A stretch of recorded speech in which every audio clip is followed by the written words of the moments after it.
소명의 쌍용불이야 소중한 세계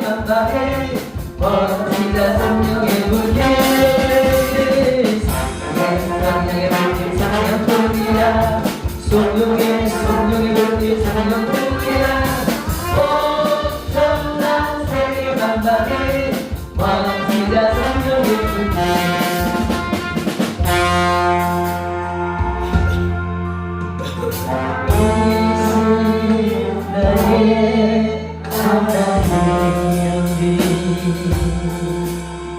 내가 주를 높이고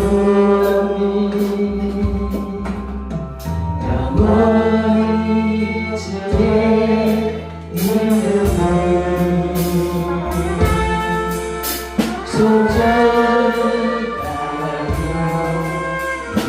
소중하옵니다. 아끼신 나의 하나님 비로우시 내가 주를 높이고 영원히 주의 이름을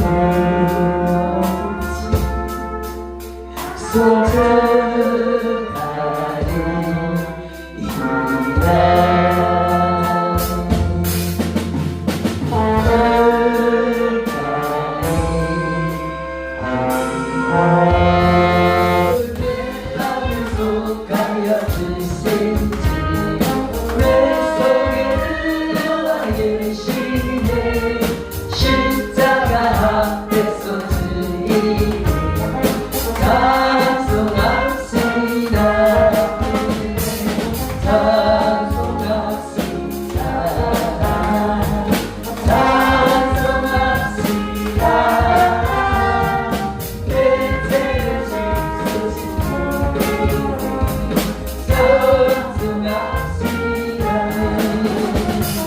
주 앞에 흐르는 생명수 날 씻어전하게 하시네. 내 깊은 영속을 바라며 찬송합시다.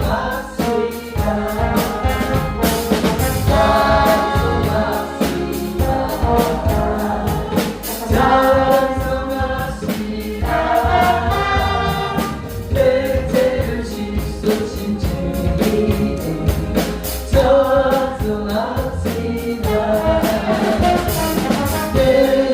내게 한 영원히 생명수 가운데 젖었네.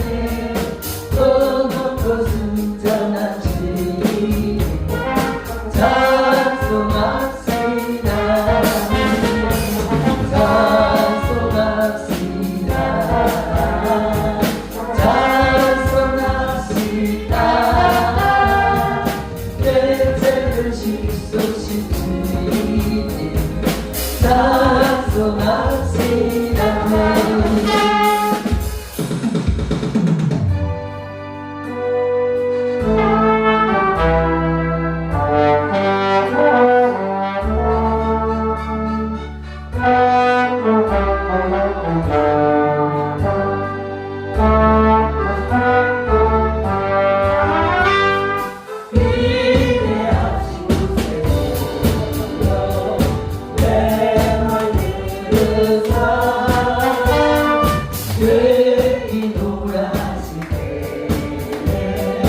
날 부르소서. 주여 주여 내 말 들으사네. 제비 노라실 때에 날 부르소서. 자비하신 보좌 앞에 불을 엎드려 사고하고 회개하니 믿음 주소서. 주여 주여 내 말 들으사네. 죄이 노라하실 때에 날 부르소서.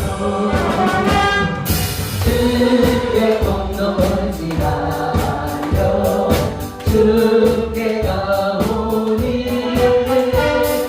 사람 마음을 고치시고 구원하소. 주여 주여 주여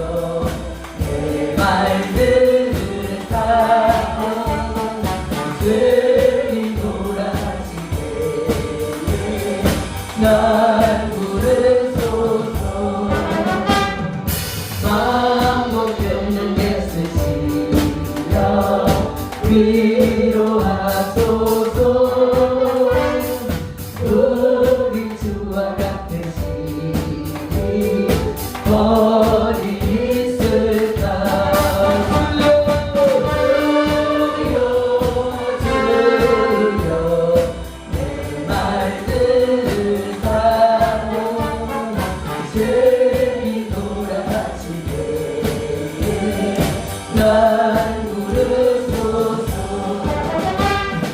주의 친절한 말에 안기세 우리 마음이 평안하리니 항상 기쁘고 복이 되겠네. 영원하신 발에 안기 주의 발에 거친 발에 안기세. 주의 발에 영원하신 발에 안기세. 날이 갈수록 주의 사랑이 두루 감명하게 비치고 점점 가는 길 편히 가리니 영원하신 발에 안기세.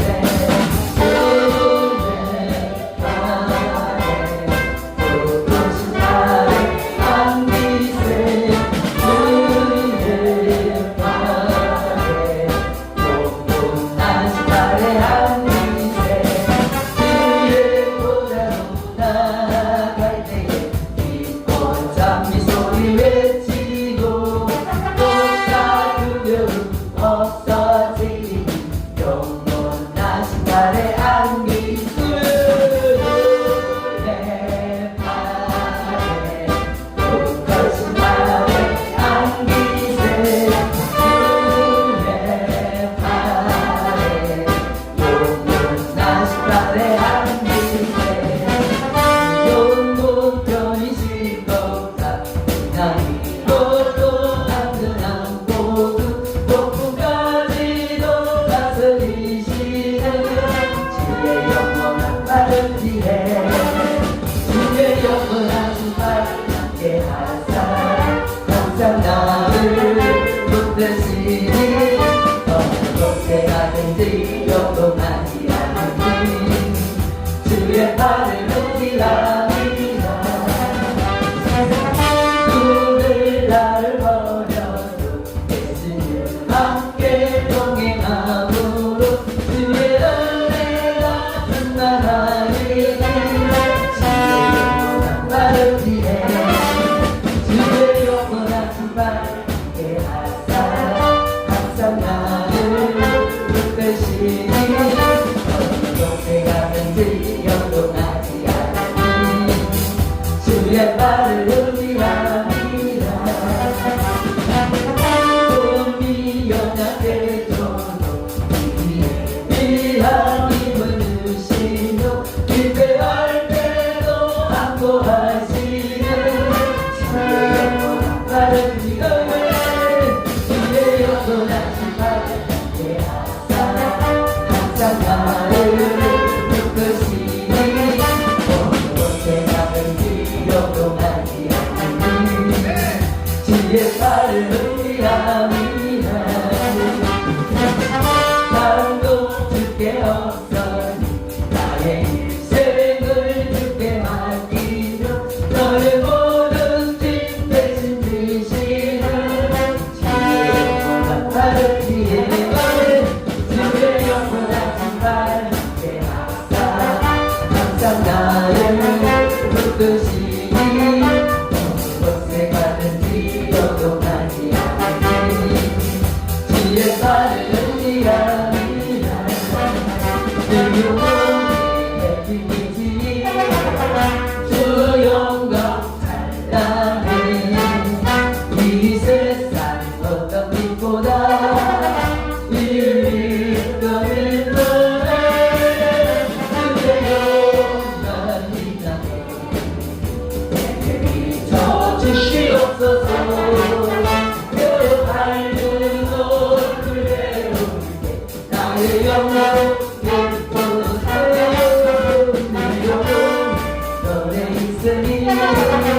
주 찬양합니다. 주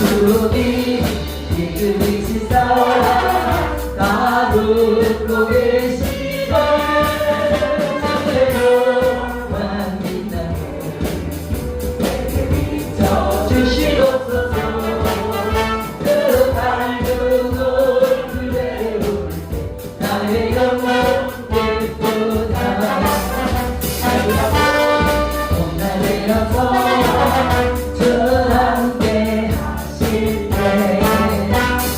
그럼 내게 빛으로 주는 내고 빌어는 주세요.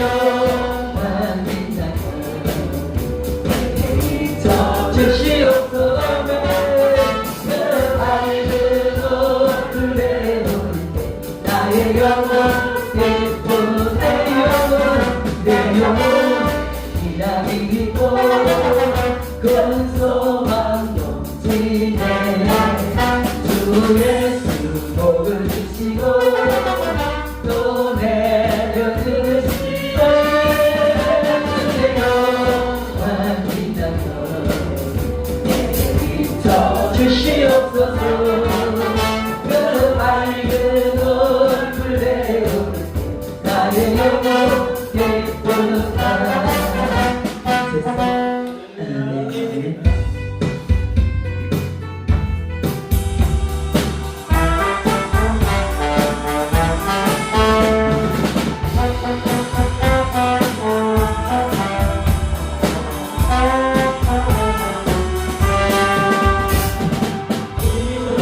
주님 이름 앞에 모두 무릎 꿇고 다 경배.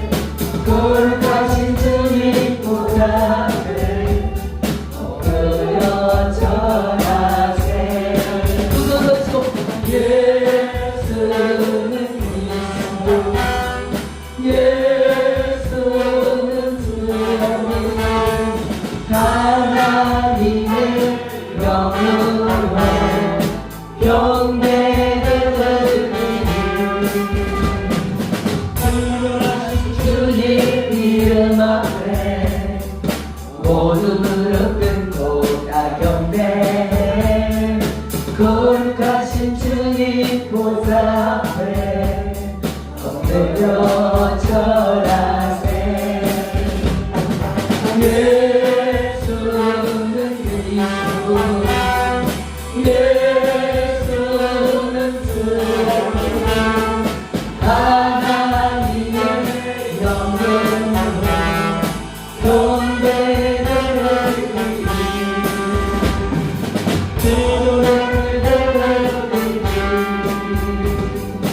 경배드리니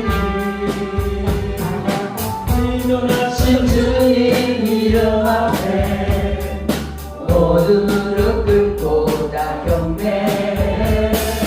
거룩하신 주님 보좌 앞에 엎드려 절하세. 두 손 들으시고 예수는 그리스도 예수는 주님 하나님의 영으로 경배드리니 주님 이름 앞에 모두 무릎 꿇고 다 경배. 거룩하신 주님 보좌 앞에 엎드려 절하세. 예수는 그리스도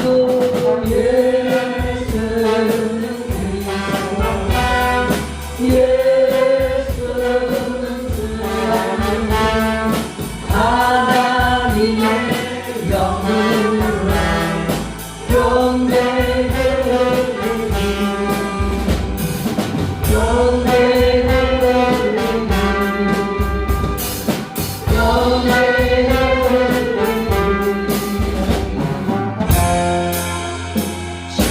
우리 하나님 하늘에 계시니 온전한 만민 주 앞에 찬송하는 일천지 만물도 주 앞에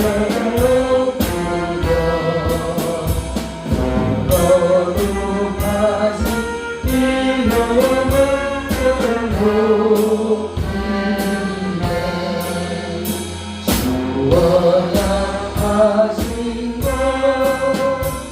끝까지 지키니 소원을 나눠 떠나요 오가리라 주 얼굴 배울 때내 마음이 기쁘고 영원히 주의 영광을 찬양하리 밤의 왕 되신 주 하늘에 계시니 이 세상 죄악이 되신 구주 예수 전전국 선산에 주머니 하고서 백성도 함께 영원히 들손들게 성산이 일체게 손을 안고기를 다리 큰 소리 높여서 감사드려 창조주 하나님 내 주님 되시니 주 앞에 나누어 영원히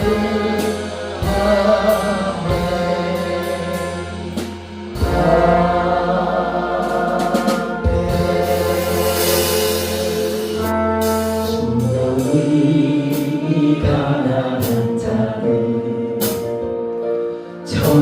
천국이 저희 것이 다같이 두 손 드시고 애통하는 자는 복이네 위로를 받을 것이요 온유한 자 복이 있나니 다는 기염으로 받겠네 오래 지고 목마른 자는 저희 배부를 것이요 긍휼히 여기는 자는 긍휼히 여긴 받겠네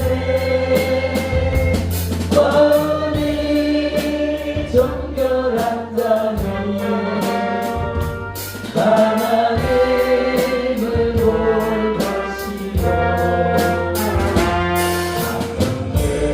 함께하는 자는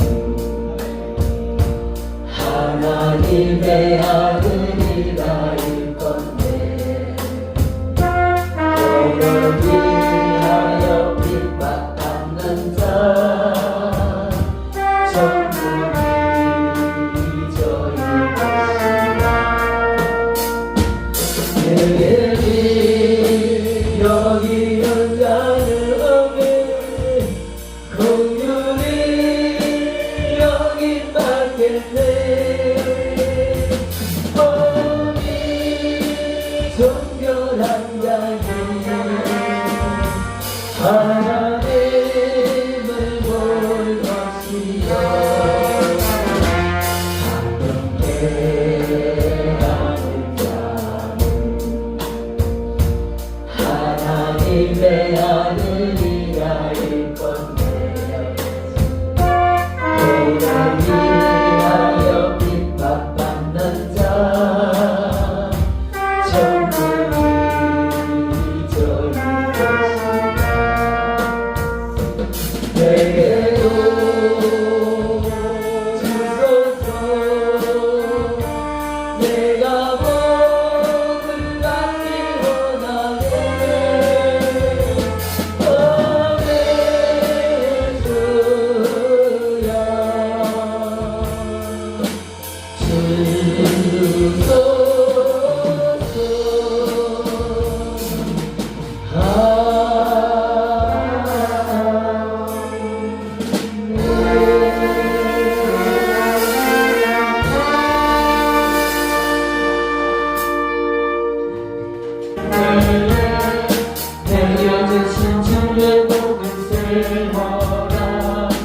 주의 그 신복을 내가 알리라.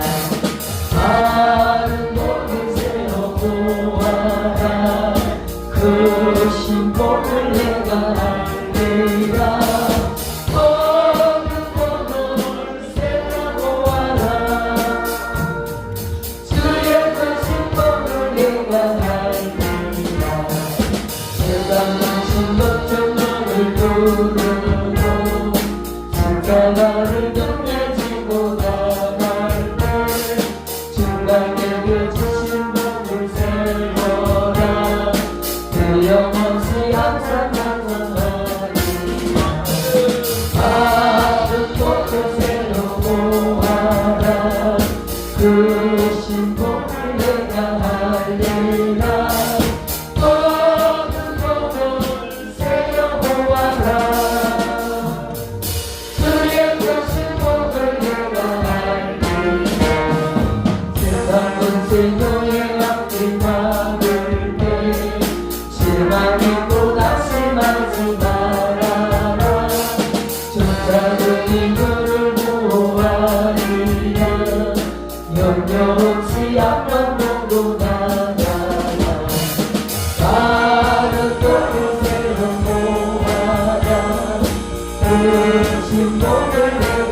주님을 찬양하노니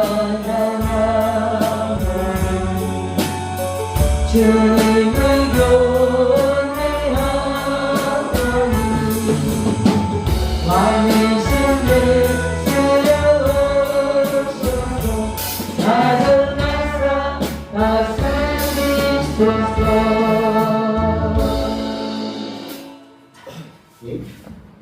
하나님의 은혜가 오늘 이 예배를 드리는 우리 섭산 교회 모든 권속들 위에 충만하게 임하시기를 간절히 축원합니다.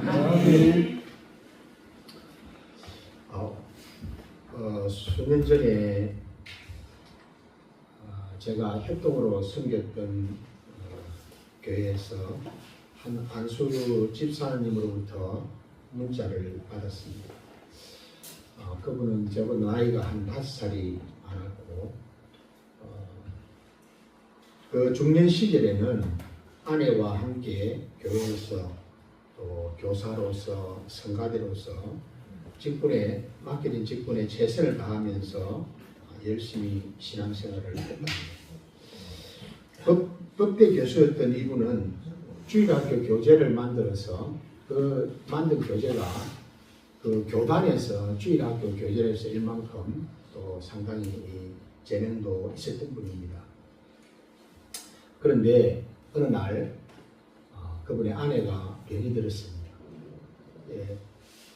회복하기 힘든 정도의 그런 상황을 판정을 받고 나니까 이제 그때부터 초등학교 딸이 5학년이었는데 이 딸이 이제 새벽 예배를 하면서 엄마를 살려달라고 그렇게 간절히 기도를 했답니다.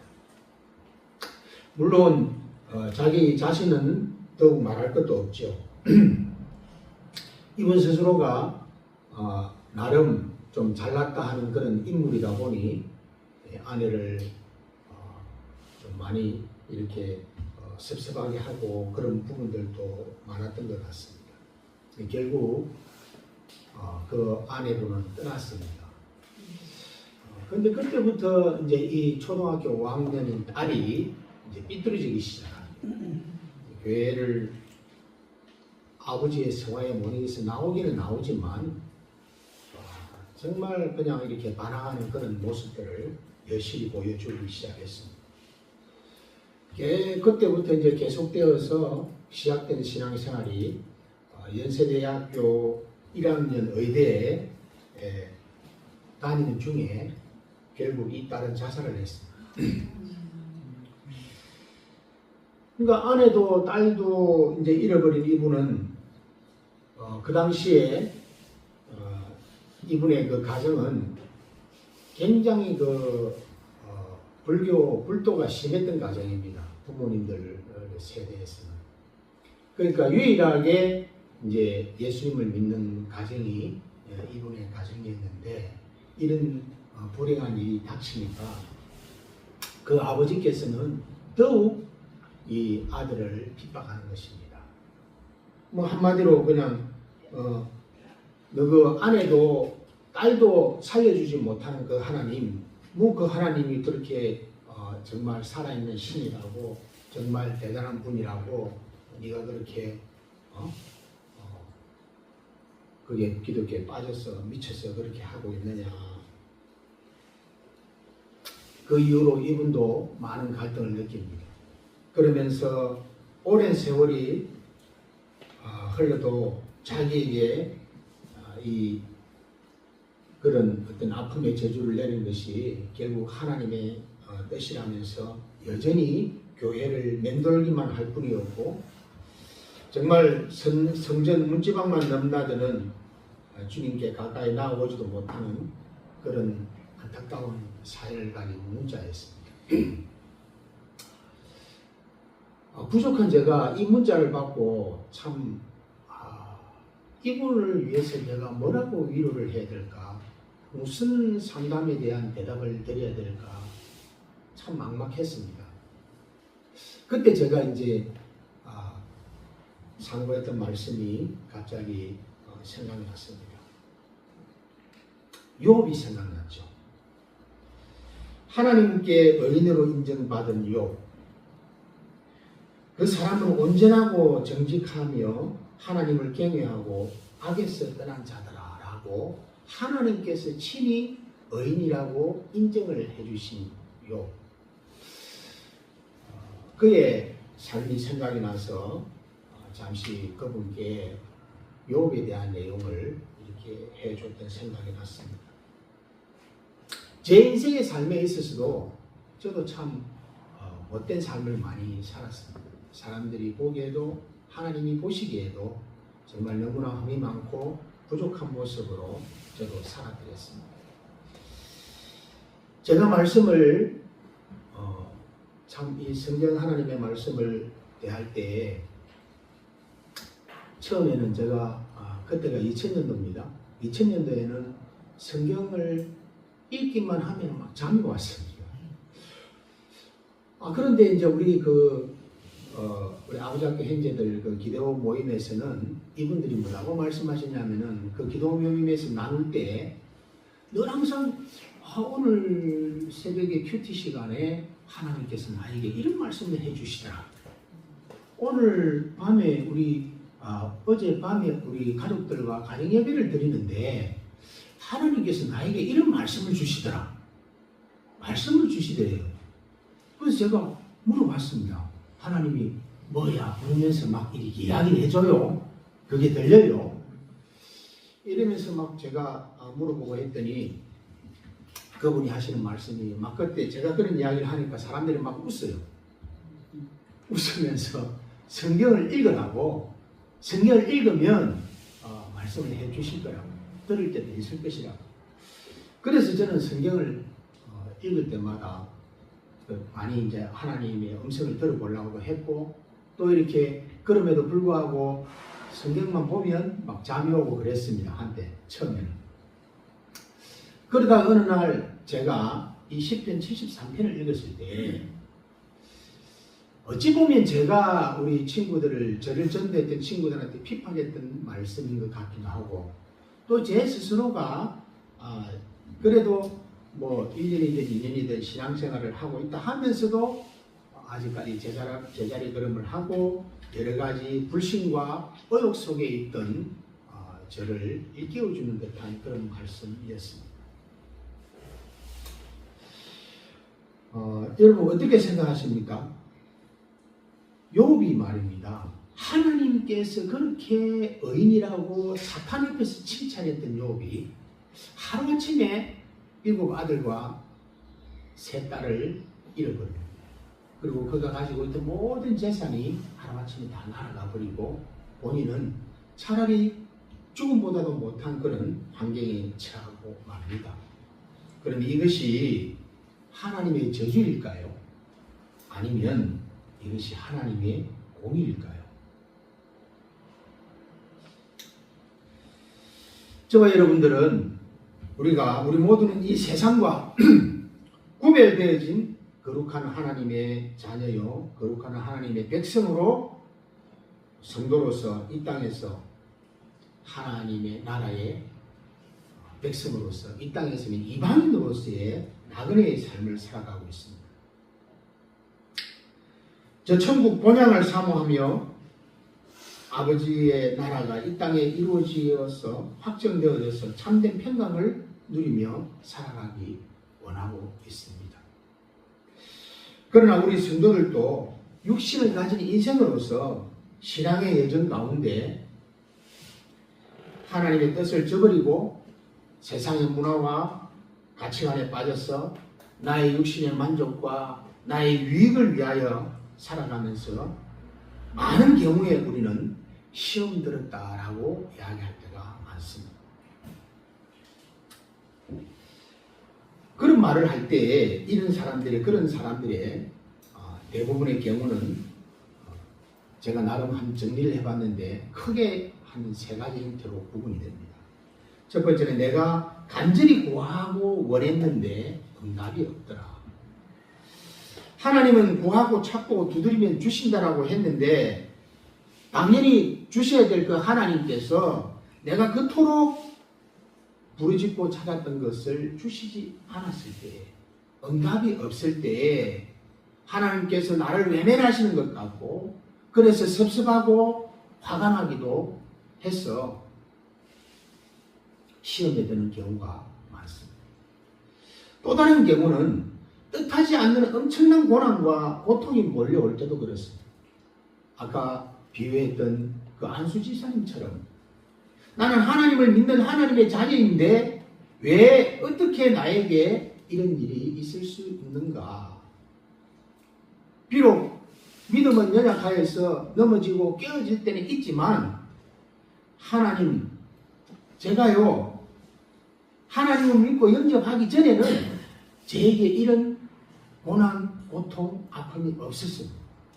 그런데 전능하신 하나님을 믿고 하나님의 자녀가 된 나에게 왜 이토록 고난과 핍박이 있게 된 것입니까?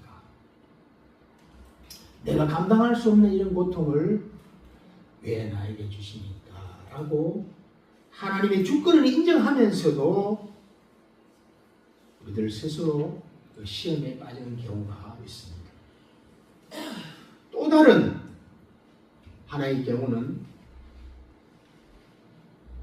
감당하기 어려운 경우, 사람이 보기에도 하나님이 보시기에도 인정해 주실 것이라 여겨지는 정말 열심히 그리고 경건히 신앙생활을 하고 있다는 경우인데 이들에게 감당하기 어려운 일이 닥칠 때 이것은 하나님의 뜻과 방법이 아니다. 스스로 그렇게 하며 스스로 위로를 하고 싶은 것이죠. 이것은 뭔가 잘못됐다. 하나님께서는 결단코 이러실 수 없다. 하나님이 계신다면 과연 나에게 어떻게 이러실 수 있겠는가? 내가 도대체 뭐를 잘못했기에 새벽마다 예배드리고 예배는 빠지지 않고 말씀 외우고 읽고 성경과 봉사에 얼마나 내가 열심히 했는데 나에게 과연 이런 일이 있을 수 있겠는가? 이렇게 우리는 갈등 느끼며 살아가죠. 지난 주간에 제가 첫 시간에 말씀드렸던 게 믿음에 대한 갈등. 이럴 때 우리는 갈등을 느낄 수밖에 없습니다. 신명기 28장에서도 하나님의 자녀는 들어가도 복을 받고 나가도 복을 받는다더니 불순종하는 악인에게는 저주와 혼란과 책망을 내리사 망하고 속히 파멸시킨다라고 말씀하시더니 그들은 오늘 시편 73편에 있는 말씀처럼 악인들은 형통한 삶을 누리고 있는데 왜 의인으로 인정받은 하나님의 백성인 하나님의 자녀인 나는 이런 현실에 놓여야 됩니까? 라고 시험에 빠질 때가 많다는 말입니다. 사랑하는 성도 여러분, 이 시험은 우리들의 교만과 욕심, 거짓된 자아로부터 오는 갈등인 것입니다. 믿음에 대한 갈등. 오늘 본문 73편, 이것은 아삽이라는 분이 쓴 것입니다.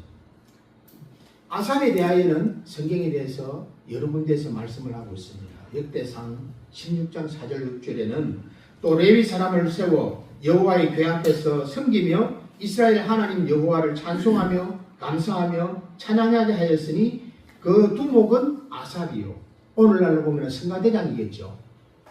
하나님 여호와를 칭송하며 감사하며 찬양하겠다.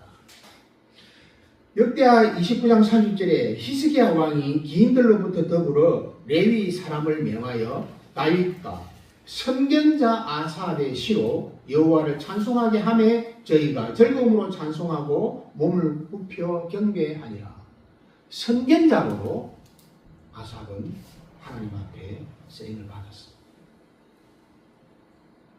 아삽은 여호와를 찬양하는 찬양대장이었고 12편의 시편을 남긴 선견자였습니다. 이런 그의 경건한 신앙의 여정에도 결국 갈등이 있었다는 것이죠.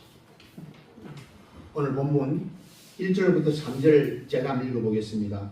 하나님이 참으로 이스라엘 중 마음이 정결한 자에게 선을 행하시나 나는 그의 넘어질 뻔하였고 나의 걸음이 미끄러질 뻔하였으니 이는 내가 악인의 형통함을 보고 오만한 자를 질투하였음이로다. 하나님의 백성, 하나님의 자녀인 내가 내 발이 치우칠 뻔하고 하마터면 미끄러질 뻔, 즉 시험에 빠질 뻔했다. 나도 악인과 같이 하나님을 떠나 내 인생 내 마음대로 저들처럼 그렇게 하고 살면 나도 행통해 줄 수 있을까? 나도 내가 원하는 삶을 살 수 있을까? 때로는 우리가 신앙의 여정에서 이런 갈등들이 누구에게나 한 번쯤 있었을 줄 압니다. 3절에 이 질투라는 원문은 캔디티라는 말로서 시기를 말하는 것입니다. 시기하는 마음에 결국 불평이 일어나게 되고 이 불평이 하나님에 대한 원망을 일으키는 동기를 제공하는 것이죠. 그래서 갈등을 하게 되는 것입니다. 왜 시기심이 발동합니까? 악인의 형통함 때문에 그랬다라고 오늘 기자는 말씀하고 있습니다. 악인들의 형통 4절 이하로 보니까요. 그들은 죽을 때도 고통이 없고 힘이 강건합니다. 죽을 때까지 고통도 없고 힘이 강건하고 사람이 당하는 고난이나 재앙은 그들에게 없고 그들의 눈은 살이 쪄서 삐져나왔고 그들의 소득은 마음의 소원보다 많고 또 그들은 그러면서 그들은 또 얼마나 악하냐 하면 6절 이하로 보면 교만하고 폭력적이고 그들은 비웃고 약하게 악하게 압제하고 모든 가는 곳마다 약탈하고 그러면서 그들은 말합니다. 어떻게 하나님이 알며 지극히 높은 자에게 지식이 있어야 하나님은 지식도 없다는 거예요. 하나님은 알지 못한다는 거예요. 그래서 많은 사람들이 교만하고 패역한 자를 따르며 악인의 사상을 그대로 모방하면서 믿어오던 하나님의 통치를 의심하고 하나님은 세상에 무관심하다고 여겨지면서 스스로 그냥 하나님을 저버리는 경우들이 많이 있게 되는 것입니다. 악인들의 삶이 형통하니 이제 그들은 이제 지존자이신 하나님에게까지 교만하여져서 하나님이 어디 있느냐? 너희가 믿는 하나님이 어떤 신이냐? 살아계신다고? 아니 우리가 섬기는 우상과 똑같을 뿐이다. 인격도 지식도 없고 그런 모든 것들은 내 인생은 결국 내 마음먹기에 달렸다. 많은 사람들은 세상 사람들은 그러지 않습니까? 사람은 곧 내가 곧 우주다. 내 안에 우주가 있다. 그래서 내가 곧 신이다. 아니요. 내 주먹을 믿으라 하면서 하나님을 대적하기도 합니다. 그래서 그들에게는 어떻습니까? 결론적으로는 사람이 근본이죠. 그럼 12절에 보니까 볼지어다 이들은 악인들이라도 항상 평안하고 재물은 더욱 불어나고 이렇게 악한 그들은 뭐라고요? 평안하고 재물은 계속 불어난다는 것입니다. 그러니 이들이 뭐라고 말합니까? 보라 이들은 악인들이다. 그런데도 항상 평안하고 재물은 늘기만 한다. 이랬을 때 이것을 바라보는 이 시인은 아삽의 기자는 어떤 마음이었겠습니까? 나는 그토록 경건한 삶을 살기를 원하는 나는 그토록 예배에 주시라 말씀에 기도에 섬김에 나는 그렇게 참된 신앙인의 모습을 갖추고 살고 싶어 하는데 왜 나는 사람들이 보기에도 심지어 우리 부모들이 보기에도 야, 네 믿는 하나님 너를 지금까지 그렇게 두더냐? 야, 네 그렇게 잘 믿는 하나님, 살아계신 그 하나님, 전능하신 그 하나님이 네 아내를, 네 딸을 그렇게 데려가시더나?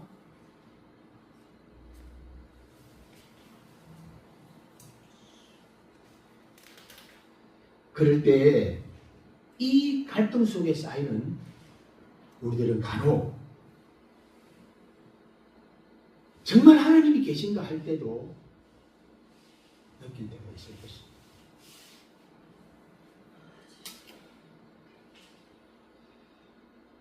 나도 세상 사람들처럼 살아보고 싶다. 어떻게 악인에게 형통하냐?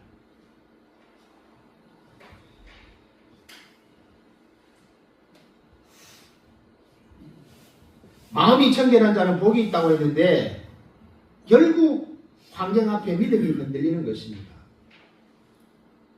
이것을 믿음에 대한 갈등이에요.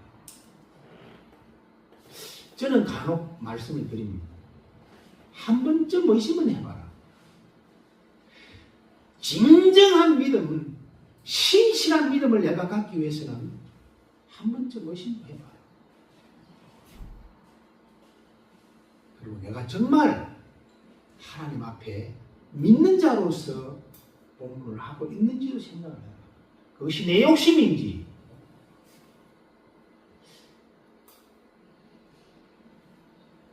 진정한 하나님께서 허락하신 믿음인지.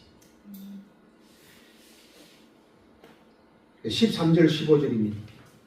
의인은 마음을 순결하게 하고 내 손을 깨끗하게 하고 청결하게 한 것이 실로 헛되도다. 나는 종일 재난을 당하며 아침마다 징벌을 받도다. 그런 나는 경건하고 거룩하고 의인으로 열심히 살아가고 있음에도 불구하고 나에게는 환난과 핍박이, 재앙이, 재난이 끊이지 않고 심지어 부모들로부터 지탄받는 이런 지경에까지 살게 되었구나. 이때 15절에 참 중요합니다. 15절에 보면 내가 만일 스스로 이르기를 내가 그들처럼 말하리라 하였더라면 나는 주의 아들들의 세대에 대하여 악행을 행하였으리이다. 이 15절을 원문을 직역을 하면 이렇게 합니다. 만일 내가 그렇게 전하리라 하고 내 마음에 일어나는 의심과 시기 등 믿음을 제외하는 생각들을 말로써 떠들었다면 나는 믿음의 세대들을 배신하는 것일 것이다.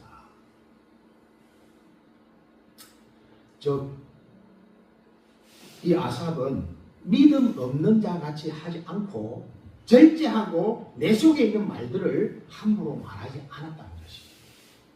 비록 그는 내 마음속에 의심이 들게 하고 믿음을 떨어뜨리게 하는 그런 많은 생각과 갈등들이 있었지만 그러나 나는 그것을 내 힘으로 절대 발산하지 않아. 그러면서 고통 가운데 있는 겁니다. 그러면서 어쩌면 16절에 그러지 않습니까? 내가 어쩌면 이를 알까 생각한 적 그것이 내게 심한 고통이 되었더니 어떻게 해서든지 발버둥 친 것입니다. 어떻게 해서든지 왜 이런 현상이 나에게 주어졌는지 있었는지 이런 것들을 깨닫고자 발버둥 치는 겁니다. 내 입으로는 말하지 않는 것이죠. 욥이 하나님 앞에 욥이 그런 여러 가지 사탄의 시험 속에서 하나님께서 허락하신 그 시험을 받으면서 욥이 하나님께 원망불평하지 않았습니다. 오늘 이 아삽도 비록 내가 어렵고 힘든 가운데 나에게 그런 상황과 형편이 닥칠지라도 내가 원망하지 않았다. 하나님을 원망하지 않았다. 하나님 앞에 불평하지 않았다는 것입니다. 야고보서 3장 2절에 이렇게 말합니다. 말에 실수가 없는 자는 온전한 자라. 하신 말씀같이 악을 정죄하고 판단하는 것 그 자체 그것조차도 내 몫이 아니다. 나의 모든 상황과 형편과 처지 내가 처해 있는 이 모든 것들 다 그럼에도 불구하고 이것이 하나님의 뜻일 것이다.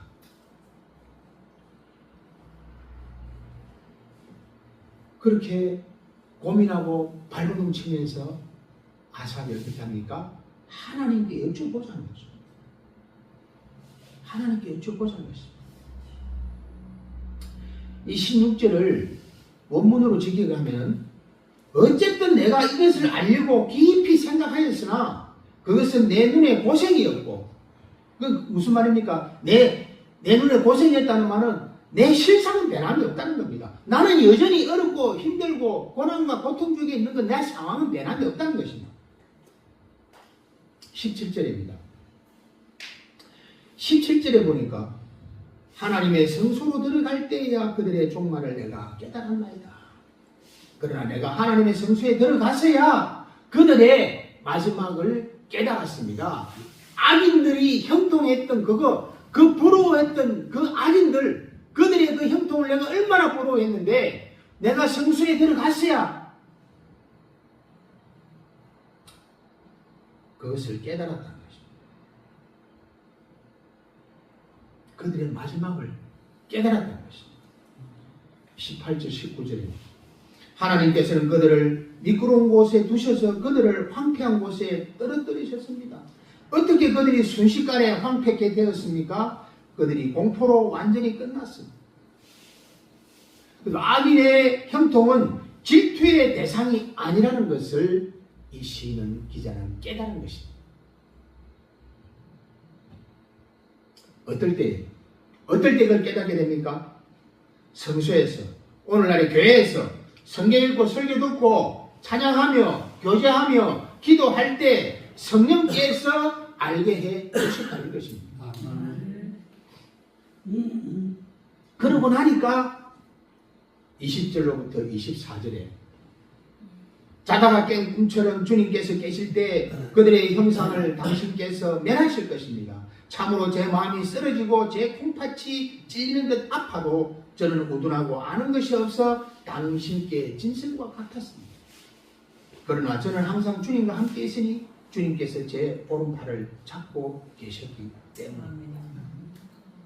비로소 이 기자는 자기의 정체성을 깨닫는 거죠.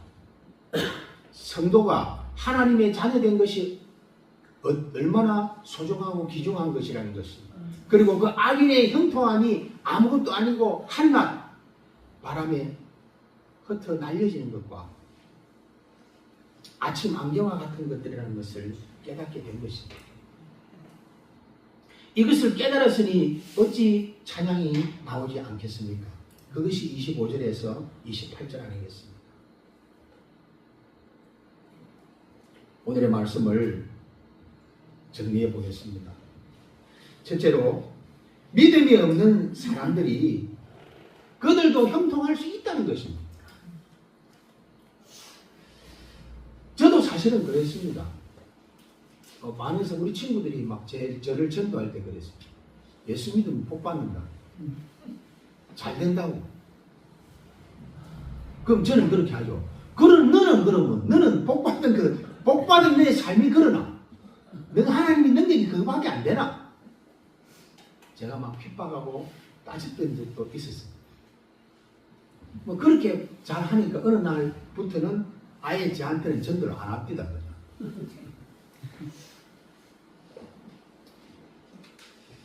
우리는 우리의 지식과 경험으로는 하나님의 섭리를 알 수가 없습니다.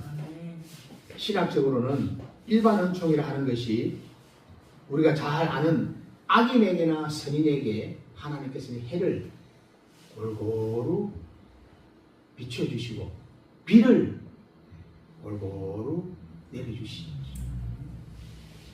두 번째로 의인의 고난은 결단코 불행이 아니라는 것을 우리는 알아야 합니다.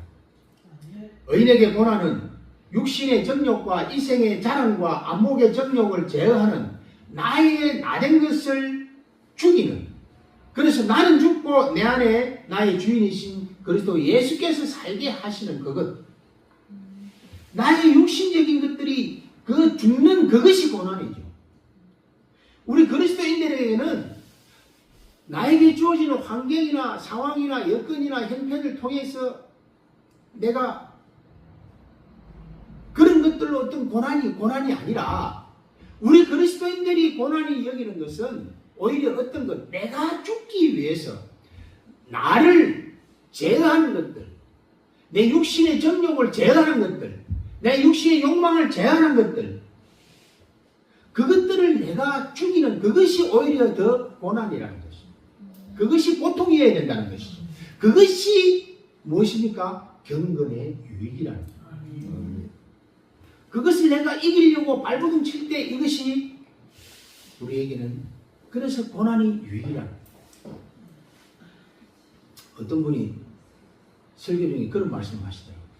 고난이 크면 클수록 은혜가 크다. 그걸 설교를 하시면서 고난이 많은 게 좋다고 하시더라고요. 그래서 저는 아닌데요. 지난주에도 말씀드렸듯이 저는 그 선교사님들 목숨 내놓고 선교하는 거, 내 목숨을 이웃에게 줘야 되는 거, 뭐 그런 거 제가 잘 못하는 것 같아요. 그만큼 저는 연약한 존재예요.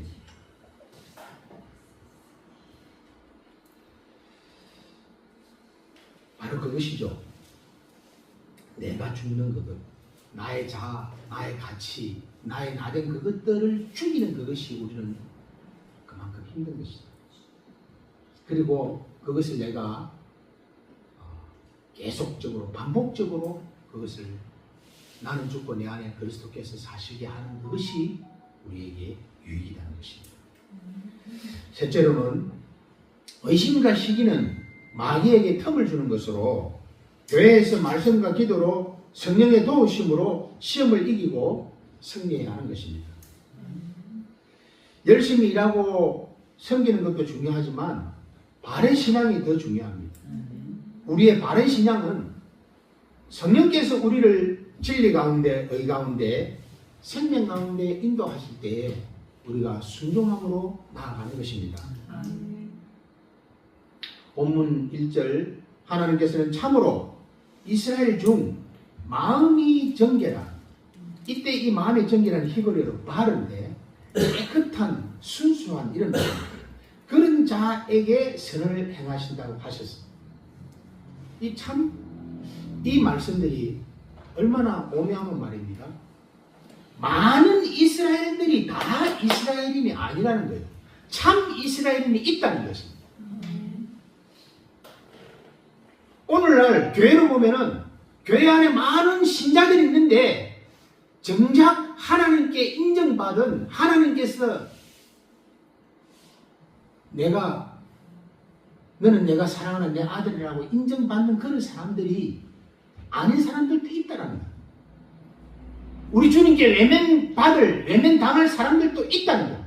그래서 주님께서는 마태복음에서 7장에서 주의 내가 주의 이름으로 권능도 행하고 했을지라도 내가 너를 도무지 알지 못하나라고 말합니다. 그게 안 믿는 불신자들에게 하시는 말씀입니까? 그게 다른 이방인들에게 하시는 말씀입니까?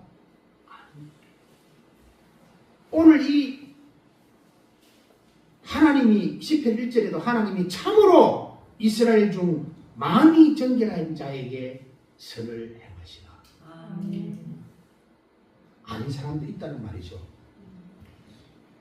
교회 다닌다고 다 그리스도인들이 아니라 참 그리스도인들이 있는데 그는 어떤 사람이냐? 마음이 깨끗하고 순수한 사람이라는 것입니다. 예수님께서도 산상에서 설교하실 때에 마태복음 5장 8절에 마음이 청결한 자는 하나님을 볼 것이라 말씀하셨습니다. 이때 그 청결함도 카사로스라고 깨끗한, 청결한, 순결한 의미인 것입니다. 우리가 참된 그리스도인이 된다는 것은 깨끗하고 순결하고 순수해야 하는 것인데, 그럼 우리가 어떻게 해야 그렇게 되어줄 수 있겠습니까? 그것은 하나님께 가까이 나아가서 성령님의 인도함을 받아야 가능한 것입니다. 우리의 힘으로, 우리의 능으로, 우리의 지식으로, 우리의 경험으로는 이룰 수 없는 것들이죠. 그래서 우리는 하나님께 가까이 나아가서 하나님과 친밀한 관계를 가져야 하는 것입니다. 하나님과 그 친밀한 관계, 그것이 무엇입니까? 어떻게 만들어야 되겠습니까? 예배를 통해서이죠. 주님 앞에 내가 죄인이요, 한낱 피조물밖에 안 되지만 하나님께서는 나를 살리시기 위하여 자신의 독생자를 제물로 주셨습니다. 그 사실을 믿고 예수 그리스도를 영접한 나를 영원한 멸망에서 영원한 생명으로 옮겨주신 것에 감사하고 찬양하고 예배드릴 때 하나님께서는 우리를 사랑하는 나의 자녀라, 너는 내 상속자라 할 것입니다. 그리고 성경에서 말씀하신 것 같이 독생한 아들 예수 그리스도를 내가 내어주기까지 했는데 더 이상 내가 무엇이 아까워 너에게 안 주겠느냐. 곧 하나님이 소유하신 모든 것이 다 우리에게 이미 허락하시고 이미 주셨다는 것입니다.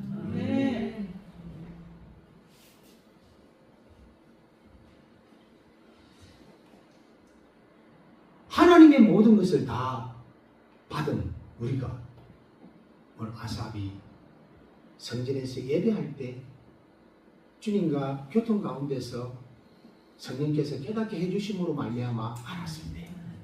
그 악인들의 그 형통함, 그것이 아무것도 아니었구나. 저들의 결말은 결국 영원한 파멸로 가는 것이고, 나는 비록 내가 상황과 여건과 형편과 처지가 어렵고 힘들고 고난 속에 있다 할지라도 그것은 하나님의 잘못이 아니고 그것이 하나님의 뜻이 아니고 하나님께서는 이미 모든 것을 나에게 허락하시고 그것도 부족해서 독생하신 아들까지 되어주셨는데 모든 것을 다 받은 내가 무엇이 부족해서 내가 형통하지 못하나 할까를 깨달았다는 것입니다.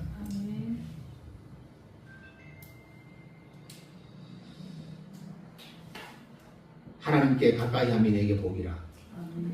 내가 주 여호와를 나의 피난처로 삼아 주의 모든 행적을 전파하리이다.